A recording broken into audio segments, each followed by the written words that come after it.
Magandang umaga, magandang tanghali, magandang hapon at magandang gabi sa ating lahat. Purihin ang Diyos, kumusta po kayo?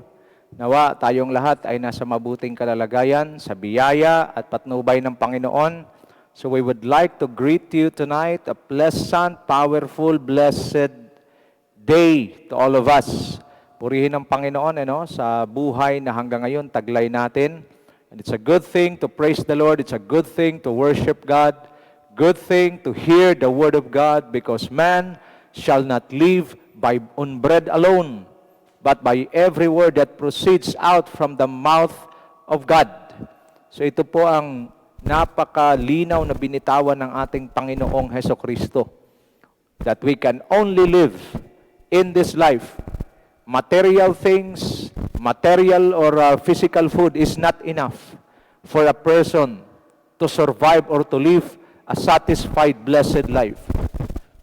Together with the physical food, material things, or any material or natural things na meron siyang na tinatangkilik, more than material and physical blessings or things are the spiritual things na embodied by the Word of God. Lahat ng spiritual things, ito po ay kinakatawan ng salita ng Diyos. At ang salita ng Diyos, ito yung ating pag-aaralan ngayong gabi. I hope and pray that each one of us is full of excitement because we're about to receive once again the blessings of God, the Word of God, the now Word of God. Pag sinasabing now Word of God, the fresh Word, ibig sabihin, the Word for the season. So that the moment the Lord moves, anong ginagawa ng Diyos sa season na ito? Mabilis tayo makasabay, mabilis tayo makarespond or makaresponse sa ginagawa ng Diyos. Ito ang mahalaga. That is why Christianity or being a believer of Christ is not purely, just enjoying life. It's just part. Pero ang importante kung kayo po'y mananampalataya, mahalaga na dapat nakukuha natin, nakukuha mo at nakukuha ko ang word for the season. Because the word for the season, pag nakuha mo, ikaw ay sasabay sa ginagawa ng Diyos. At pag ikaw ay sumasabay sa ginagawa ng Diyos, napakadali sa iyong magresponde, napakadali sa iyong umayon sa gusto ng Diyos ipagawa at kung ano ang requirement ng Diyos, lalo na specifically sa pandemic na ito natin kinakaharap, sa mga hamon sa buhay na ito. Amen? So, praise the Lord. Before we continue, I would like to invite you to join me in a word of prayer, asking God the Holy Spirit to lead us and guide us tonight. Excuse me po. So, let us come to the Lord in prayer. Father, in the name of the Lord Jesus Christ, we come to you today, asking and begging for your mercy and grace to be upon us all. I ask and pray that tonight you will speak to us in a very powerful way. I pray, Lord God, that your name alone, Lord Jesus Christ, will be enthroned, be exalted, and be glorified. Tonight, we ask God, Holy Spirit, we ask you to enlarge the capacity of our spirit in order for us to receive the fresh revelation, the now word, so that we will be able to respond, right, to yield to the dealings of God. Because we know na nangyayari po itong mga pagsubok na aming kinalalagyan sa ngayon because the Lord wants to achieve something from His people. As what the Word of God mentioned in 2 Chronicles 7:14, if my people, which are called by my name, shall humble themselves and pray, turn from their wicked ways, seek my face, and turn from their wicked ways, then I will hear from heaven, and I will heal their land. I pray, Father God, tonight, in the name of the Lord Jesus Christ, and by the power of God, Holy Spirit, that you will enlarge the capacity of our spirit, enlarge the capacity of our understanding, enlarge the capacity of our wisdom, enlarge the capacity of our knowledge, and give us the anointing, the power, and the grace to receive your now word, so that we will be empowered, established in the Spirit to secure our victory against the battles that are waiting ahead of us. We give you praise and we give you honor. We declare and decree healing to those who are sick right now. those who are in a trouble right now financially, I pray for your divine provision. And those who are experiencing hardship, Father God, in their situation, experiencing trouble, anxiety, I pray and decree the grace of God to flow powerfully like rivers in your life. Hallelujah. Praise God. And Lord, from the beginning till the end of this study, speak to us in a very powerful way. This is our prayer in the powerful name of our Lord and Savior, Jesus Christ. And the blessed people of God declare, Amen and amen and amen. Palakpakan po natin ang Panginoon. Glory to God. Hallelujah. Magandang gabi po muli sa ating lahat. Purihin ng Diyos. At binabati po namin kayo sa pangalan ng Panginoong Hesukristo. Kapayapaan mula po sa ating Panginoong Jesus ang sumainyong lahat, mga kapatid. Sa mga kabubukas pa lamang ng kanilang Facebook, magandang gabi at welcome po kayo sa ating discipleship training. At tayo rin po ay live ngayong gabi sa YouTube. And we ask you to do a favor for us to share this message so that people share this to your loved ones, to your friends, so that other people will also hear the message of God, the now word of God, so that we will know what to do, how to respond right, and yield to the dealings of God, especially during this crucial season. So we are in the continuation of our study about the biblical principles that empower and establish our faith to secure our victory. At ang subtopic natin is causes why lawlessness happened to churches before.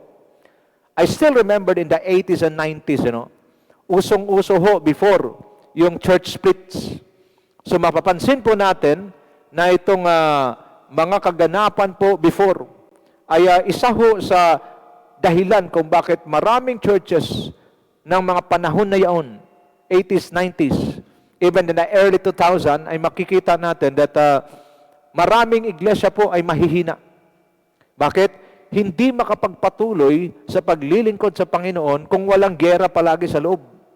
Mapapansin natin the elders, the leaders go against the pastor. The pastor is having difficult time sa pagpapastor niya. Why? Because lawlessness is rampant inside the church.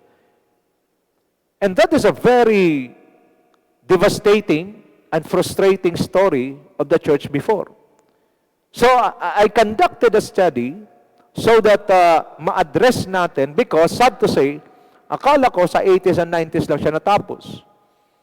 Early 2012, I think that's December or January 2012, another pastor or superintendent of their denomination from Brazil committed suicide.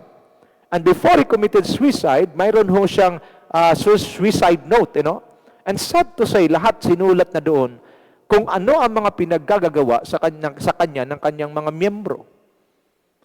At ang nakalagay doon, ang kanyang sentimiento, ang mga tao sa loob ng church ay palaging gusto siya ay papupuntahin sa kanilang bahay, magbiminister sa kanila, pag birthday nila, kailangan umattend siya, pag hindi siya makarating, sasamaan loob sa kanya, at kung ano pa, ang daming accusations doon.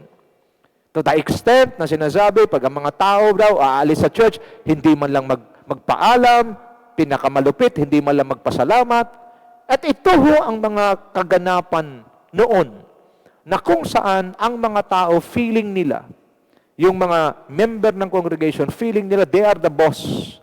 They forgot that God is the boss. And God appointed a manager. And that is in the person of your pastor to maintain order in the church.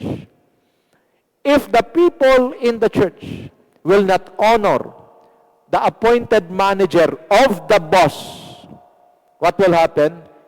You do not despise the manager alone, but you despise the boss who appointed him. Ito ang katotohanan na hindi alam ng marami. Ang akala ng marami, they have the right. They have all the guts kasi sila yung nagbibigay ng kanilang mga kaloob, mga ikapo, mga offering. Mga kapatid, the church is owned by God. The owner of the church is God Himself. He is the owner. The church doesn't belong to any denomination. The church doesn't belong to any person. The church doesn't belong to any group of leaders. It belongs alone. It belongs to God and God alone. Ito yung katotohanan na hindi nakita ng marami. That is why, parang lahat ng nasa loob ng church, ng mga miyembro, parang mayroon silang antindi ng karapatan na talagang to the extent that they're going against the appointed manager or the pastor, they despise the pastor, and then they believe that they are worshiping God. That is a very clear deception of the devil. Because, ang mahalaga sa Diyos sa loob ng church, watch me now, ang mahalaga sa Lord sa loob ng church ay ma-establish yung order. Kaya kung mababasa nyo sa book ng Corinthians, sabi, God is a God of order. And for order in the church to be established, kailangan siya mag-appoint ng manager. Kailangan siya mag-appoint ng isang leader para to maintain order in the church. And the only way for the order inside the church to be maintained, all the people in the house, all the people in the church should acknowledge the appointed manager or the appointed leader galing sa owner. Because the moment you rebel against the appointed manager or the appointed leader, which is your pastor, you are sending a very strong message to the owner that you are ready to declare war against him. Yan ang ginagawa ng mga rebelde sa loob ng simbahan. Nagdedeklara sila ng gera hindi sa pastor, kundi sa Diyos na nag-appoint ng pastor na magpastor sa church na yan. Di ba kawawa? In my 30 plus years of being a Christian or a believer of Christ, wala pa ako nakitang rebelde na napakasaya ng mukha. Napakaganda ng pamumuhay.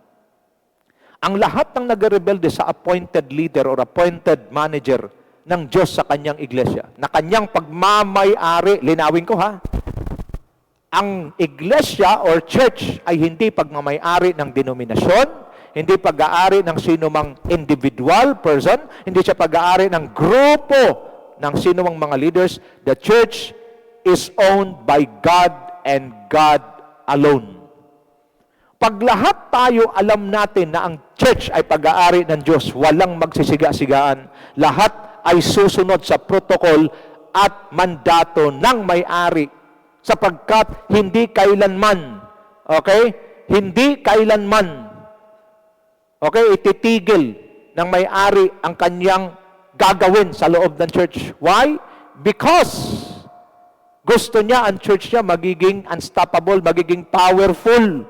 Gusto niya ang church niya ay palaging nangunguna, palaging siya ay patuloy na nag-a-advance ng kanyang kingdom. Nagkakaunawaan po tayo, mga kapatid?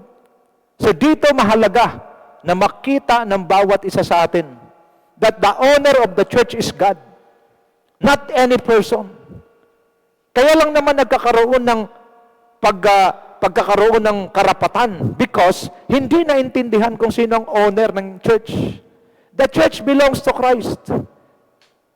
Nagkakaunawaan tayo, mga kapatid. That is why, pagka hindi ganito ang kaunawaan, lawlessness inside the church will always arise.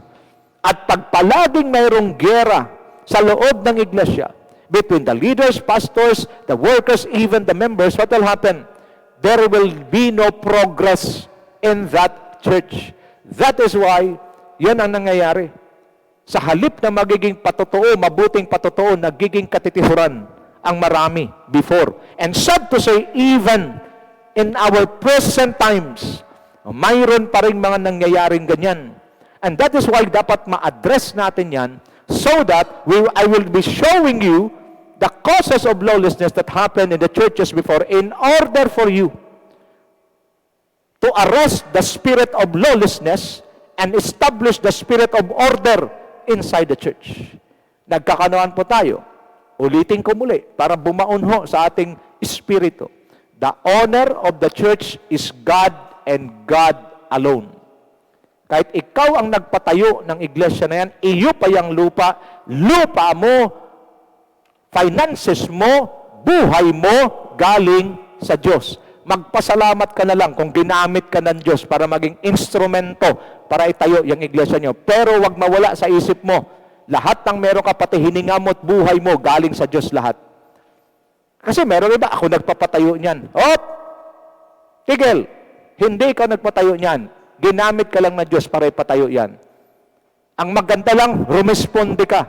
Kasi kung hindi ka rumesponde nung sinabi ng Diyos sa magpatayo ka, pwede ng Diyos hanapin at gamitin yung iba. Kaya privilege, hindi rights, kundi privilege ang maggamit ng Diyos bilang channel of blessing para ma-establish ang kanyang physical church kung saan man kayo located ngayon. Amen? So, number 1, letter A, we will just having a sort of review. Because the people in the church is not living for a common cause. So, yun ang pag-usapan natin na nakaraan. Dahil punong-puno ng individualism ang loob ng church, people are not living for a common cause.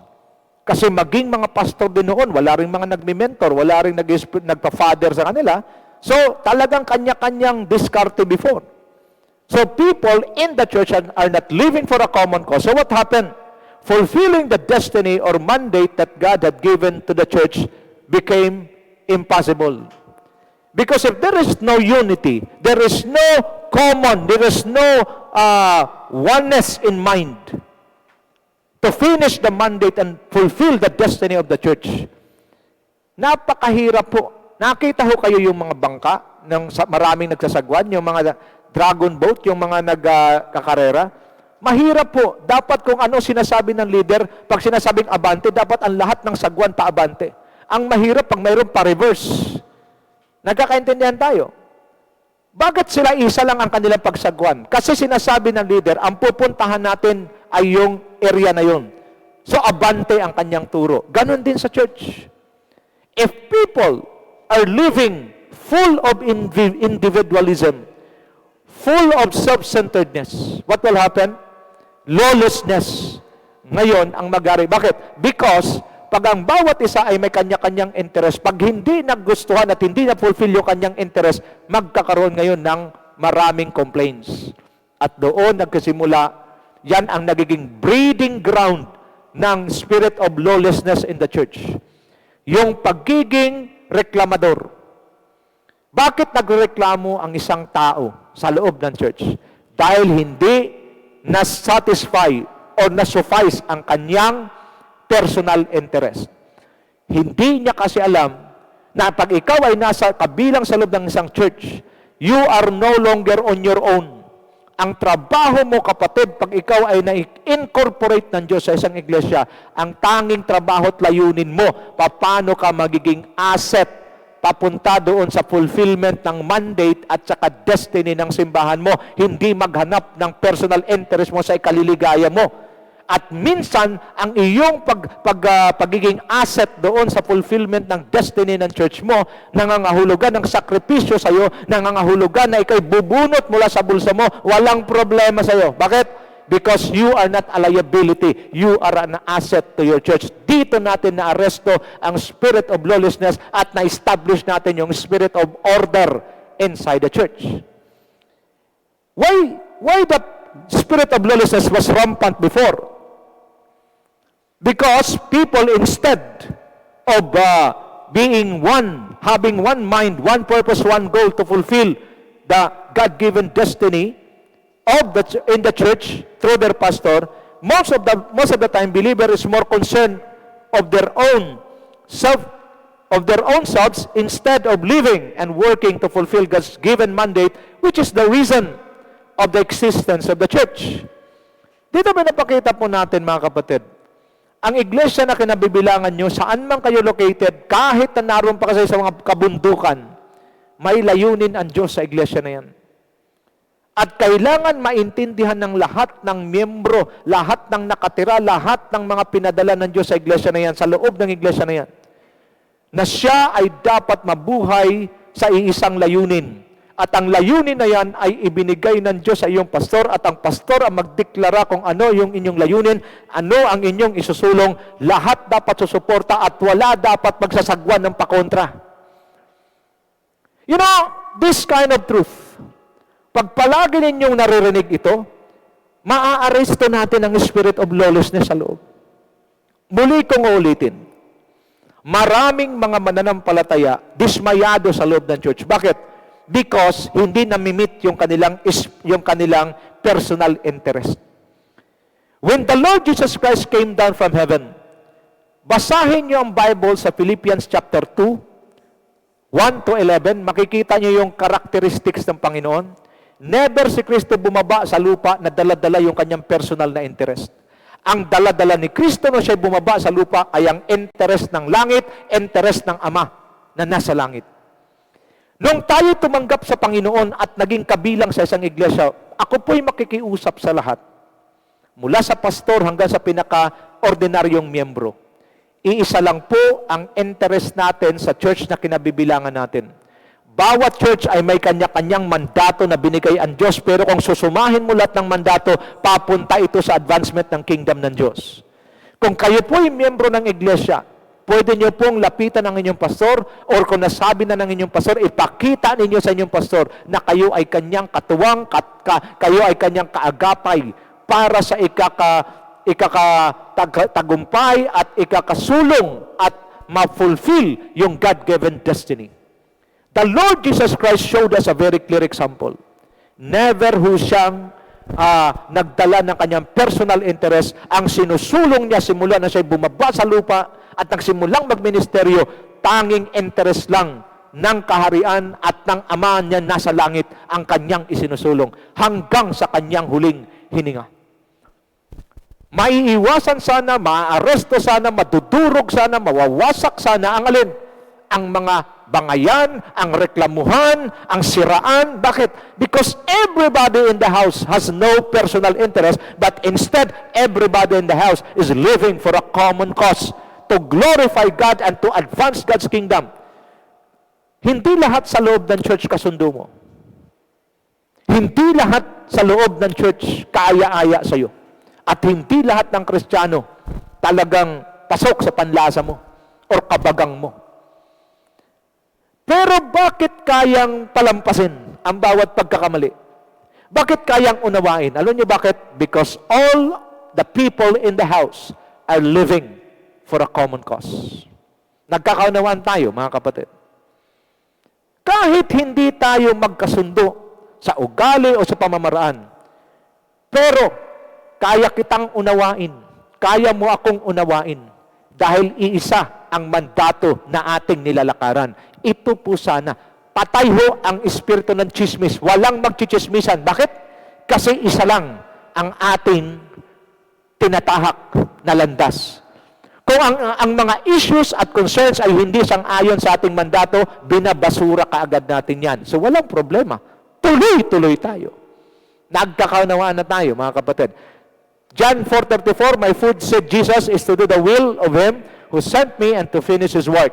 Ayan po ang sinasabi ng Panginoon. Yan ang sinasabi kanina, wala siyang personal interest. Interest lamang ng langit, interest ng kanyang amang nasa langit, ang kanyang pinupursu.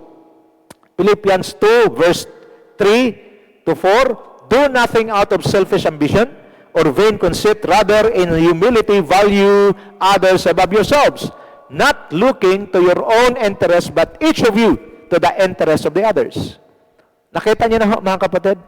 Ito ho yung imitating Christ's humility. Ito yung pinapakita ng Panginoon. Hindi yung kanyang interest ang kanyang pinupursu, kundi ang kanyang hinahanap yung interest ng iba. Interest natin ng mga makasalanan. Nakita ng Diyos, nakita ng Panginoong Jesus, kung hindi tayo maligtas, bubulusok tayo sa impyerno. So yung interest natin ang kanyang sinisik at ang ginagawa niya, hindi yung kanyang sarili, kundi ang kanyang sarili, ang kanyang inaalay, instead na dapat tayo ang mamatay. Siya ang namatay on our behalf para lang mahanap natin ang ating mga sarili na makabalik muli sa presensya ng Diyos.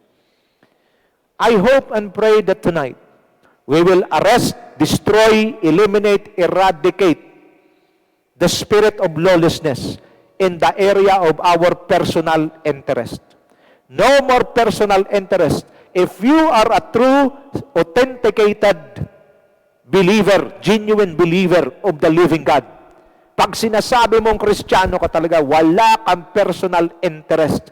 Ang interest mo pagdating sa loob ng church, kung ano ang pinapagawa sa iyo ng Diyos sa pamamagitan ng pangunguna ng pastor mo, doon mo ibubuhos. Mayroong magpipraise sa iyo, mayroong mag-acknowledge sa ginagawa mo, wala.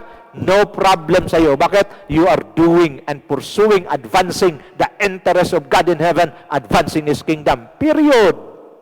At pag ganyan, lalayas ang demonyo ng lawlessness at mag-take over ang spirit of order sa loob ng simbahan. Praise the Lord. Pangalawa, because of lack of understanding and knowledge about the accurate function and operation of the church, napag-asapan natin ito nakaraan, dahil hindi naintindihan ng marami, accurate function and operation of the church has two dimensions, two functions and operation. Number one, the church is a family of believers. Ito ho yung madalas na naintindihan ng marami.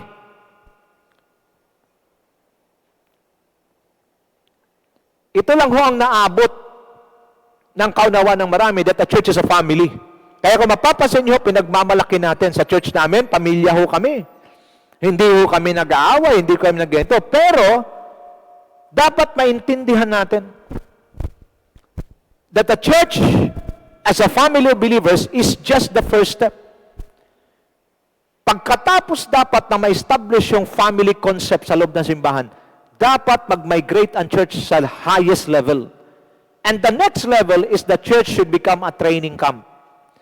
Pinakita natin na nakaraan, in a family, pag ang church ay ang kanyang dimension is a family of believers lang, in the family, we know and display love to bless and keep people.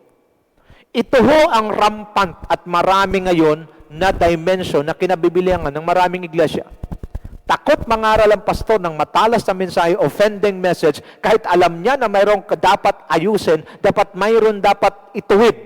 Hindi niya magawa. Bakit? Because they value that family concept. Di ba sa pamilya, pag kayong anak na isa ay nagpasaway, tapos halimbawa kinuha yung damit nung isa, hindi nagpaalam, nagagalit ngayon yung isang kapatid, nagsusumbong sa nanay, bakit ganun, kinuha yung damit ko, di nagpaalam. Pagkasabihan ko yan, nasabihin ng nanay. Makinig kayo ha, nasabihin ng nanay, tsaka tatay, wag mo nang hayaan mo na, kapatid mo naman yan. Ano mo na lang, pagpasensyahan mo na lang. Yan ang konsepto ng pamilya. Takot ang bawat isa na i-rebuke yung maling ginagawa. Kaya nagpapatuloy yung rampant na lawlessness in the family. Bakit? Because the parents itself, the mother and the father, wag na kasi para walang gulo. Hayaan mo na, kapatid mo naman yan, intindihan mo na lang.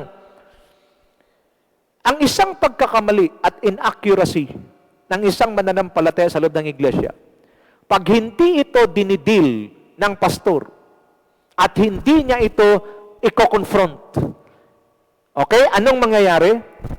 Nagpapatuloy ang church na nagbibilang ng maraming taon kung magkapag-celebrate ng anniversary wagas, 80 years, 50 years. Pero alam mo, pastor, sa loob ng church na mayroong mga inaccuracies at yung mga inaccuracies na yan sa buhay ng bawat mananampalataya na hindi natin dinidil kasi family ang konsepto natin. Ito ang mga nagsisilbing landmines. Ito ang mga nagsisilbing bomba na isang araw pag naapakan, pag ito ay nadil at nakapag-release ang pastor na matalas na mensahe, offending messages, sabay-sabay na sasabog hanggang buong iglesia sasabog. Nagkakaunawaan tayo. Kaya hindi po sapat na magiging family concept lang ang pagkaunawa natin sa simbahan. Ito ang dahilan kung bakit nangitlog yung spirit of lawlessness at ito'y nagwala sa loob ng church in the 80s and 90s, even in the early 2000s. Why? And even until now, because yung konsepto that we are family. I want you to understand that the church is engaged in a spiritual warfare. I would like to decree and announce this to all who are listening to me. Church life is a warfare life. It's a war. Hindi a Christian life is not a playground. It's not a celebration, but it is a battleground. Gera. At you cannot send to the battlefield all family members. Ang ipapadala mo sa gera, sundalo. Kaya papasok ka sa training camp. Mula sa pagiging family concept, dadalhin mo ang iglesia sa training camp, at sa training camp, only the tough survive. Nagkakaintindihan tayo. Dahil gera ang pupuntahan, kailangan soldiers, warriors ang nare-raise up natin, mga pastor. In a training camp, we show tough love to build and raise up warriors to rescue the lost and advance the kingdom of God on earth. Who are the advancers of God's kingdom? These are warriors being raised up in a training camp. Nasurpas nila yung pagiging matampuhin, nasurpas nila yung pagiging mahina ang loob, nasurpas nila yung pagiging mahiyain, nasurpas nila yung pagiging individual. Soldiers work together. Ang sa kanila, together we stand, divided we fall. Yan ang kaisipan ng mga soldiers, ng mga warriors. Yung mga family concept, palaging ako, paano naman ako, paano ang karapatan ko, paano ako, hindi ako napapansin, puro ako. At yan ay hindi po pwede sa spiritual warfare. Yan ang mga nilalamon ni Satanas ng buong buo. Sinabi ko na nakaraan, if your pastor before is preaching inspirational messages, if your pastor before is ministering to you lightly, because naroon pa kayo sa family of believers concept, okay yun. Pero pag ang pastor mo ngayon ay nangangaral na ng matalas, na-offend ka na, na-a-address ang inaccuracy mo, mag-celebrate kayo. Alam nyo, magpakain kayo, magpa-ice cream kayo. Bakit? Because your church now is migrating into the highest dimension of becoming a training camp. Lahat ng nasa pamilya dapat magiging warrior. Kasi pag lahat ay warrior, tingnan niya kung mabuti. Ang isang warrior, ilagay mo man sa mahirap na kalalagayan, mahirap o maganda, meron o wala, nagutom o hindi, kayang mag-survive ng sundalo. Bakit? Kasi yun ang training niya. Sanay siya sa survival. Kaya kahit hindi ang pastor kasama, kahit ang pastor nasa misyon, kaya ng sundalo palakasin ng kanyang sarili. Bakit? Diyan siya tinitrain ng kanyang pastor. Nagkakaunawa na ho tayo. Huwag ho kayong magtanong, nag-iba na si pastor. Grabe na kung mangaral. Hindi naman katulad dati, nakarinig lang ng grupo ng School of Church Builder, nagkaganyan na siya. Hindi ganon. Magpasalamat ka. Kasi inangat na ng Diyos ang stature ng pastor mo at inaangat na ang church mo. Bakit? Isa lang ang dapat natin. Bakit kailangan magpa-ice cream? Bakit kailangan mag-celebrate? Bakit? Because the Lord had chosen your church to be part of His workforce. That the Lord had chosen your church to be part of His great and vast army to destroy the works of the devil. Pero kung naroon pa rin kayo sa family concept, ano mangyayari? I love you, you love me. Ganun lang tayo palagi doon. Nagtampo ako, hindi ako napansin. Anong saysay ng ganyan? Hindi mo mapakinabangan ng ganyang klaseng mga tao sa kasagsagan ng gera. What's the difference? Tender loving care will only raise up chocolate soldiers. Sa family concept, makakapag-raise up ba ng soldiers, Pastor? Oo. Anong klaseng soldier? Chocolate. Ano ibig sabihin ng chocolate soldier? Chocolate soldiers melt under the heat of the sun. Pagdating sa mainitang labanan, sa matinding pressure ng buhay, natutunaw, bumibigay. Kaya napapansin nyo, karamihan dyan, pag nagilid ng worship, mga worship leader, mga nasa gawain, pagka-bless na bless, lalo na pag mayroong financial blessing, grabe ang pasalamat sa Diyos niyan.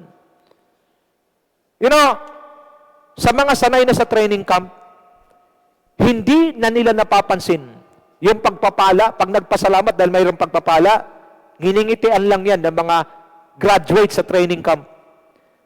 Ang binabantayan ng mga warriors, yung nasa defining moment, yung naroon sa mabigat na pangyayari sa kanyang buhay, but still, raising up his hands, praising and worshiping God, doon na-acknowledge na ito ay graduate sa training camp, hindi sa family of believers.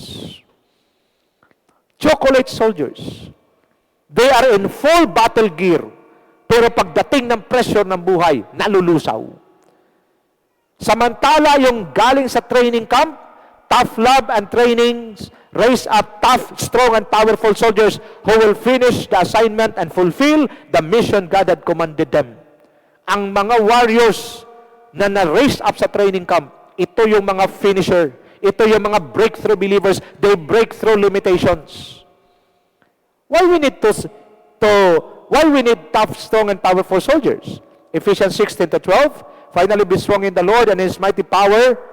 In His mighty power, put on the full armor of God so that you will take your stand against the devil's schemes. For our struggles is not against flesh and blood, but against the rulers, against the authorities, against the powers of this dark world, against the spiritual forces of evil in the heavenly realms. People of God, sons and daughters of the living God, the church is engaged in a spiritual warfare. You cannot remain as a family member. You should be enlisted. You should be included in the warriors of God.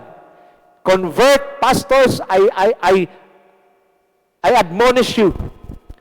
Convert your church from being a family of believers into a training camp. Start preaching sharp, strong, and powerful messages. Because only sharp, strong, and powerful messages will convert your people from being a family member to become a soldier, to become a warrior. Because the church is engaged in a spiritual warfare. Truth that we should know, in facing the battle, we need tough, strong, and powerful soldiers. Why? In case some of them, watch me now, some of them gets wounded. Ganun naman sa gera mayroon talaga masusugatan. We need a loving family of believers to take care of them, to encourage and help them. In doing so, they will recover fast and able to fight again. Sa gera ho, sa buhay ho, mayroon talagang pagkakataon na makakaranas tayo ng defining moments. Yan yung mga sinasabi sa atin ni Pastor Wilbert. Pero it's easy for us to encourage and help one another. Kasi galing na ho tayo sa family concept. Hindi na ho bago sa atin yan. Kaya kung mayroong masugatan, madali na natin silang matulungan para makarecover na mabilis. At saka yung approach natin, hindi na yung katulad na nasa family concept pa lang tayo, family of believers, na talagang binibaby natin. Dito sa pagiging soldier or warrior, kung mayroon mang nasugatan, ang treatment natin with toughness pa rin. Magpagaling ka kagad. Bakit? Babalik tayo sa gera. Gagantihan natin yung kaaway. Ganun ho ang soldier. Pero pag nasa family concept ka, sige, magpahinga ka lang muna. Talagang salbay talaga yan, diablo na yan, no? Naanuhan ka, no? Hindi ganun. Ang soldier, iba. Bilisan mo ang pagaling, inumin mo tong mga gamot kaagad na ito. Kasi magba-bounce back tayo. Kaya mabilis nakaka-recover yung mga galing sa training camp. Pag sila nagkakaroon, iba ho rito yung sinasabi palagi, ang tunay na sundalo at warrior, lalong tumatapang habang nasusugatan. Subalit yung mga hindi sundalo, raised up in a family concept, kunting sugat lang, hindi na makatayo. Napansin niyo, ha? Kunting problema lang, bagsak agad. Kunting problema lang, hindi na magawa yung ministry. Bakit? Family concept. Napakatindi ng tender loving care. Pero sa training camp, raising up warriors, tough love dito. Kahit gaano mo kamahal, kung ikaw ang pastor, mahal na mahal mamiyembro mo, pero wala kang choice. Kundi talagang i-rebuke, wala kang choice, kundi i-train, wala kang choice, kundi i-correct, wala kang choice, kundi talagang kung kailangan, alisin mo na siya sa ministry para hindi siya tuluyang malamon ng kaaway. Gagawin mo. Masakit yon, pero tough love yon. That is how we raise our people. We do not allow them to continue sa kanilang inaccuracy. Because at the end of the day, they will still be the one to suffer. Better to suffer now so that you will enjoy later. Nagkakaintindihan tayo. Nakita niyo yung difference? Ito yung dahilan ng lawlessness. Because people iniiwasan mismo ng mga pastor na magpipreach ng mga matatalas, matitibay at mga mabibigat na mensahe. Bakit? Baka kasi masaktan yung mga tao kasi ang konsepto ng family of believers, kailangan intact tayo palagi. Kahit na anong mangyayari, intact tayo palagi. Hindi natin hayaan ang sino makapag-iwalay sa atin. Don't you know? In a training camp, you will determine the men from the boys. Pagdadalhin mo, pastor, ang iyong church sa pagiging training camp, doon mo makikita na mismo yung iba, mga leader mo pa pinili mo, pero pagdating sa training camp, bata pala, hindi pala binata, kundi bata. You will see the difference between the men and the boys. Nagkakaintindihan tayo. Kaya mahalaga itong pinag-uusapan natin. How to raise up tough, strong, obedient, and powerful soldiers. 2 Timothy 2, 3-16, 2 Timothy 3, 16-17. All scriptures is God-breathed and is useful for teaching, rebuking, correcting, and training in righteousness, so that the servant of God may be thoroughly equipped for every good work. Ang training na gagawin natin para makapag-raise up tayo, the material that we're going to use to raise up tough, strong, and obedient soldiers is none other than the Word of God. The fourfold ministry of God's Word should be implemented in the church to eliminate the spirit of lawlessness. Teaching. Kaya sa oras na nagtuturo ang pastor mo, huwag ka mag-absent. Mag-absent ka na lahat, huwag lang sa teaching ministry ng pastor mo. Because imamigrate ka niya at dadalhin ka niya sa training camp para magiging kabahagi ka sa vast army na nire-raise up ng Diyos para wasakin ang gawa ng demonyo. Kaya kung saan ang pastor mo at nagtuturo siya, huwag ka mag-absent. Yung mga palaging absent, hindi nakakasabay sa ministry ng teaching, sa teaching ministry ng kanilang pastor. Ano nangyayari? Nagtataka sila. Bakit ganito na magturo? Bakit iba na? Alam niyo bakit? Kasi palaging absent. At magugulat ka at maiinis ka, bakit ang ginagawa, walang kakwenta-kwenta, basura sa sanlibutan. Sana itong mensahe na ito, kung mayroong mga hindi umattend, padala nyo sa kanila to. Para mabuksan sila. Kung hindi nyo may sabi sa kanila, sige, ako na lang. Para marinig nila to. Yung palaging absence at pag nagtuturo ang pastor, dispalinghado yan. Hindi yan nakakasabay. Kaya yan ang nagiging instrumento ng demonyo sa loob ng church para magreklamo. Oras na mayroong reklamo sa loob ng church. Diyan na ngayon magsisimula ang demonyo. At yung mga kasama niyang puro absent din, mag-grupo sila ngayon. Kaya mag-aaklas na yan. Kaya kailangan malinaw sa atin to. Pag nagtuturo pastor mo, gagamitin niya yung fourfold ministry ng word. Because the only way to raise up tough, strong, and obedient, powerful soldiers is the Word of God. At yung Word of God, ang ministry niyan, teaching. Pag nagtuturo pastor mo, huwag ka mag-absent. Meron ako sa miyembro, nagbibiyahe pa, galing sa trabaho nila, nakikinig, kahit nasa expressway. Anong ibig sabihin? They don't want to miss. Wag mong ma-miss. Kasi kung na-miss mo yung teaching, pagdating sa rebuking, ikaw ang pinakauna-unang aaray. Bakit? Kasi hindi mo narinig yung teaching eh.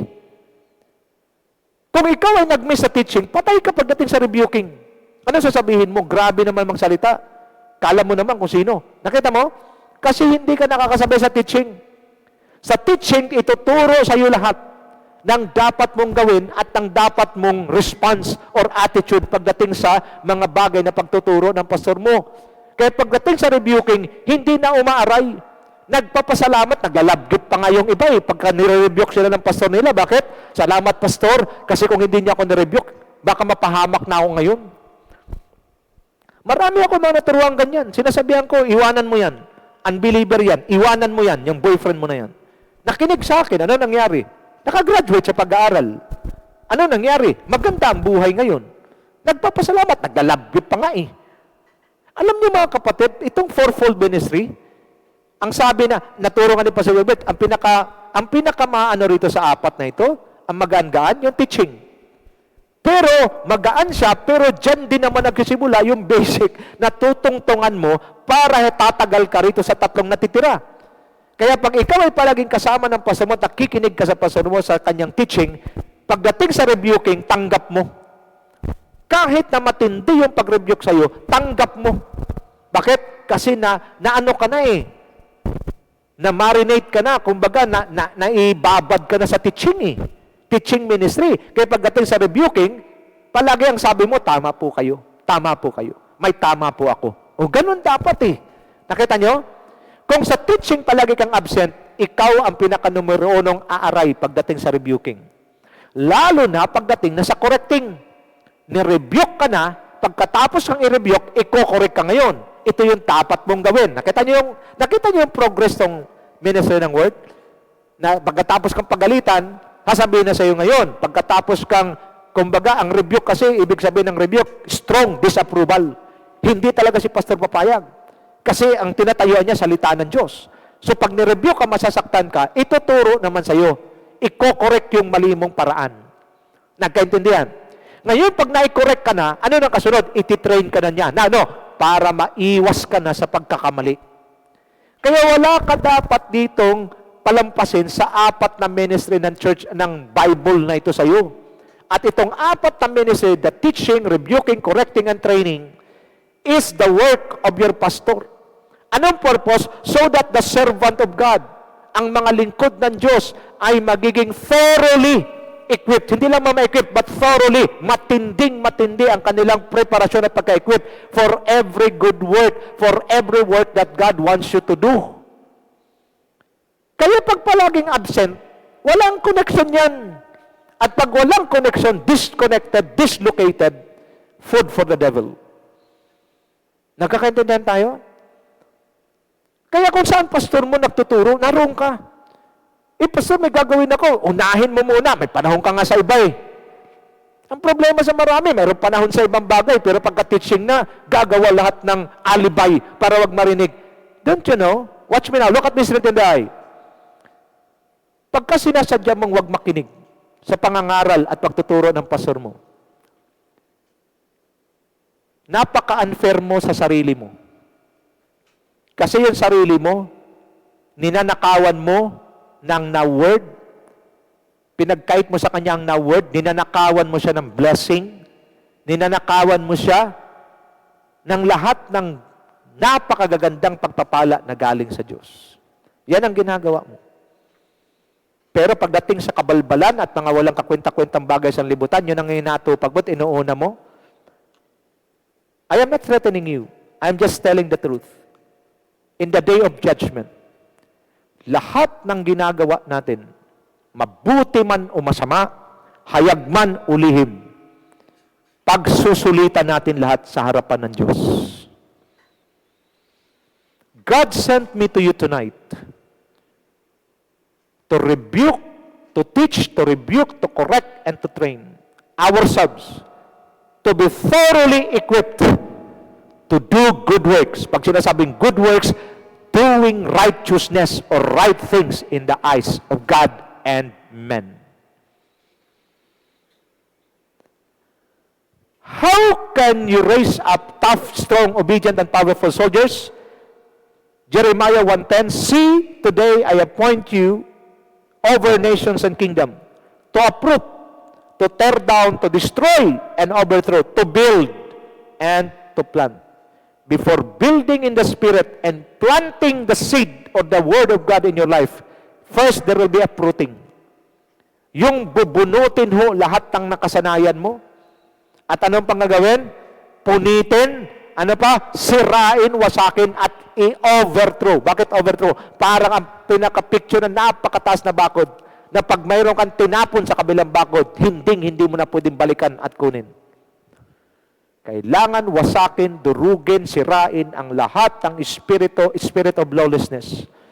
Yung pagiging, ang pagiging pabaya sa pakikinig ng salita ng Diyos. May schedule ang church ninyo. May schedule ka na dapat pakinggan mo. Alam mo ang schedule, mas inuna mo yung iba. Lawlessness ang tawag dyan. Because any violation against the word of God and against the order of God is lawlessness before God. What is lawlessness? Transgression to the non-law of God. The moment you transgress, the moment you know what is right and you do not do it, instead of listening to the word, you are doing another thing for the world. Magkatunog lang yan. Instead of prioritizing and listening to the Word, you are doing the things of the world. With L, ano nangyayari? You are now being victimized by the spirit of lawlessness. And once lawlessness, the spirit of lawlessness enters into your life, the next thing that you are inviting is distraction upon distraction. Kaya habang nakinig ka at narinig mo ang mensaheng ito ngayong gabi, rise up, wake up, destroy the spirit of lawlessness now, and let the spirit of order, God the Holy Spirit, to lead you before it's too late for all of us. I've explained also the hierarchy of authority, functions, and operation of the church. God is the chief shepherd in the battle, or the commander-in-chief. The pastor is the general. The leaders are the officers in the battle. They are the troop leaders who conduct and execute the orders from the commander-in-chief and the general to the troops. Nakita niyo ho yung hierarchy? Ang pinaka-chief shepherd at pinaka-commander-in-chief sa church ay walang iba kundi Diyos. At ang mag-i-implement ng order ng commander-in-chief ay walang iba kundi ang general. And the general in the church is none other than the pastor, not the leaders, not the board, but the pastor. And the pastor will tell the leaders, the board, or the workers, tell it to the members, ito yung order ng commander-in-chief. Wala dapat overlapping ng authority. Hindi pwede na ang nagli-lead sa church mga leaders. Kasi in the fivefold ministry, bago ang Panginoong Kristo umakyat sa langit, Ephesians 4:11-13, ang iniwan lang na regalo ng Diyos sa church ay apostol, propeta, evangelista, pastor at guro. Fivefold. Leaders and workers, church board members are not chosen by God. These are delegated authorities by the pastor. Sad to say, maraming churches ang namumuno at nangungunat, nagpapatakbo, mga leaders, mali. It is unbiblical. In the Israelites, makita natin sa mga Hudyo, it was Moses and Aaron called by God to shepherd them. The Lord shepherded the Israelites through Moses and Aaron. At lahat ng order ng commander-in-chief ng Diyos, ibinigay niya kay Moses. Nakita nyo? The general. At si Moses naman sinasabi sa mga elders, yun yung mga church board members, mga leaders sa loob ng church. At sila naman ang nagsasabi at nagde-delegate nito sa tropa, sa baba, sa mga Israelita. Naintindihan? Hindi pwedeng mag-lead ang mga elders. Mayroong mga elders na nagsimulang magreklamo at magrebelde kay Moses sa katauhan ni Korah, ni Abiram at saka ni Datan. Anong ginawa ng Diyos? Binuka ang lupa, kinain sila. Kapatid ni Moses mismo, si Miriam, kasama sa kanyang inner core, kasama sa kanyang group of leaders, nagrebelde rin kay Moses. Anong ginawa ng Diyos? Walang kahirap-hirap. Hindi katulad ng mga ibang tao sa ngayon, kailangan pang uminom ng mga glutathione para pumuti. Si Miriam, walang kahirap-hirap. Pumuti bigla. Hindi sa dahil kailangan pumuti, kundi pumuti dahil sumpa ang tumapo sa kanya sa pamamagitan ng isang ketong. You should understand the hierarchy in the church. The chief shepherd, the commander-in-chief is God. The general who receives order from the chief or commander-in-chief is the pastor. No other one. Nothing else and no one else. And the general will release the word from the commander-in-chief, the order to the leaders or the troop leaders, the officers, the board, the workers, the leaders. At kanila itong ibababa sa tropa para klaro ang mission, klaro ang order, at yun lang ang dapat i-execute. Pero kung ang leaders ngayon ang mangunguna at tatanggap ng word mula sa commander-in-chief, hindi ang commander-in-chief magre-release. Intindihin yung sinasabi ko. Hindi magre-release ang commander-in-chief ng order niya sa mga platoon officers. Never. Because ang kanyang protocol, magre-release siya ng order sa general. Sino ang pastor sa church nyo, doon ng Diyos i-release ang kanyang order, ang kanyang revelation. At tsaka niya i-release sa mga leaders and workers, church board members, kung yun man ang tawag sa inyo, doon niya i-release. At sila naman ang magre-release pababa doon sa mga members. Malinaw. Hindi yan pwedeng bumaliktad. Oras na bumaliktad, ang tawag dyan, lawlessness. At ito ang nangyari ng early 80s and 90s, even in the early 2000s. At nakakalungkot hanggang ngayon, meron pang gumagawa niyan. Kaya if your church is not being led by your pastor, it is being led by leaders, then the spirit of lawlessness is now in operation. At the moment the spirit of lawlessness is in operation, maraming mga buhay ang nasisira. Ang gusto ng Diyos, ayon po sa turo at narinig ko kina Pastor Wilbert, it will only take them 2 weeks, almost 2 weeks, mula ho sa kanilang pinagmulan sa Egypt papunta sa Canaan or sa wilderness papuntang Canaan. But it took them 40 years. See, the spirit of lawlessness will slow you down in reaching your God-given destiny. Mga pastor, mga leaders, workers, members, wag nating hayaan na tayo ang magiging proponent or instrumento ng demonyo para magkaroon ng spirit of lawlessness. Kasi, lalo lang tumatagal ang pag-fulfill ng destiny ng church. Kasi ang church mo nga na kinabibilangan at ang church na pinagpapastoran mo ngayong pastor ay mayroon ng magandang plano at layunin ng Diyos dyan. Ano ang nagpapabagal? Ano ang nagbibigay ng aberya? Spirit of lawlessness. Kaya intindihin natin yung hierarchy, mga kapatid. Pastors, you need to receive the word of God, the revelation from God, from the carrier of your grace also. Kaya binabalansin natin ang turo palagi. Ang mga pastor, dapat may nagpapastor din sa atin, mayroon tayong carrier ng grace, para sila naman ang magre-release sa atin ng order mula sa chief shepherd, mula sa commander-in-chief, at yun naman ang ibababa natin sa mga leaders, at yung mga leaders ibababa naman nila doon sa mga members. In 1 Peter 5, verse 1 to 5, babasahin ko na mabilis. To the elders among you, I appeal as a fellow elder and a witness of Christ's sufferings, who also will share in the glory to be revealed. Be shepherds, tingnan nyo of God's flock is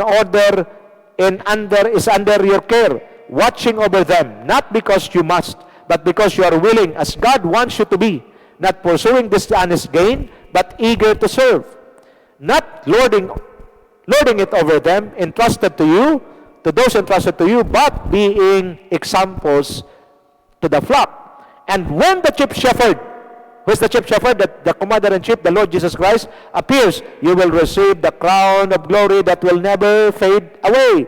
In the same way, you who are younger, submit yourselves to your elders. All of you, clothe yourselves with humility toward one another, because God opposes the proud but shows favor to the humble. Nakita niyo ho? Ang operation sa loob ng church para hindi ho tayo magbabiolate ng hierarchy. God, the chief shepherd, the pastor is the general, and the general will cascade it to the officers, the leaders, workers, to the congregation. Anong gagawin natin? Let us keep in us the spirit of humbleness. Yung tatlong bagay palagi mo sinasabi, always possess a tender heart, malambot na puso, para yung salita ng Diyos mabilis mag-operate, teachable heart, madaling turuan, kung ano naririnig, sinusunod agad, salita ng Diyos naman yan. Pangatlo, humble. A humble heart, ano sabi? God opposes the proud. Yung puro question, bakit ganun? Bakit ganun? A soldier, di ba meron, kung kayo'y nag-CMT, nag-CAT before, di ba meron tayong ruling sa pagiging sundalo? Obey first before you complain. Inanalyze ko. Paano pa ako magko-complain na obey ko na? Ganon din sa church. As long as the general, the pastor, is telling you the truth, telling you to do something, anong kailangan mong gawin? Obey first. Just obey and never complain. Ito ang nagiging breeding ground ng spirit of lawlessness sa mga tao before because they do not understand the hierarchy of authority inside the church. Mga kapatid, pag malinaw sa atin ito, itong tatlong bagay na ito. Una, you and me should live for a common cause. No to my personal interest, but I will pursue and finish the interest of God of heaven. Kaya pag ang personal, ang interest mo ngayon ay tapusin ang mandato na pinapagawa ng Diyos sa pastor mo, ano ngayon mangyayari? Willing kang mag-sacrifice, willing kang bumunot sa sarili mong bulsa just to finish the God-given assignment. Watch me now. Pag ganyan na ang iyong attitude sa church, hindi ka na mapaghanap, hindi ka na rin naghahanap ng mali ng iba, kundi ang inaatupag mo, paano ako magiging asset, paano ako maging instrumento para sa ikalalago ng iglesia, sa ikalalago ng kapatid ko kay Kristo. Hindi ako magiging katitisuran. Pag ganyan na ho ang mangyayari, tapos na ho ang spirit of lawlessness. At order in the church will happen. Pangalawa, dapat maintindihan po natin, mga kapatid, the operation and the function of the church, yung accurate. First, family of believers. We are family. No question about that. That a family is not fit for a war na kinakaharap ng church ngayon. Because the church is engaged in a spiritual warfare, kailangan mag-migrate ang church into a training camp. Because in the training camp, warriors are being raised, and in the training camp dimension, you will see the difference between the men and the boys. And the boys will become men kung patuloy na magpapatrain doon sa training camp led by the general, which is your pastor. In the family, tender loving care, keeping people, and this kind of dimension will not raise up powerful, tough, strong warriors. That is why the church will remain in a defeated situation. But the moment the pastor will increase his dimension and move to the next level, expect sharp, strong, and accurate messages that will disturb you and bring you to a valid decision. And lastly, you should understand the hierarchy in the church. The pastor, the God is the chief shepherd, he is the commander-in-chief, and he will only give his orders, he will only give fresh revelation and release it to the general. Yan ho ang hierarchy. Yan ho ang protocol. Hindi niya ibibigay sa chief elder, hindi niya ibibigay sa kung kanino mang board member, ibibigay niya lang sa pastor. At kayong mga board members, mga leaders sa church, huwag niyong agawan ng order mula sa Diyos ang pastor niyo. Kasi kung mayroon man kayong natanggap na kung ano man yung na-receive ninyo, kahit kayo yung naka-receive, i-confirm nyo pa rin sa general. Kasi ang Diyos hindi marunong mag-break ng protocol. Kung ikaw, chief elder ka man, o ano mga chief ka, sino ka ba chief, kung ano ka man, lagi mong tandaan, ang pastor mo pa rin. Kung mayroon kang na-receive mula sa Diyos, ang pastor mo pa rin ang mag-validate.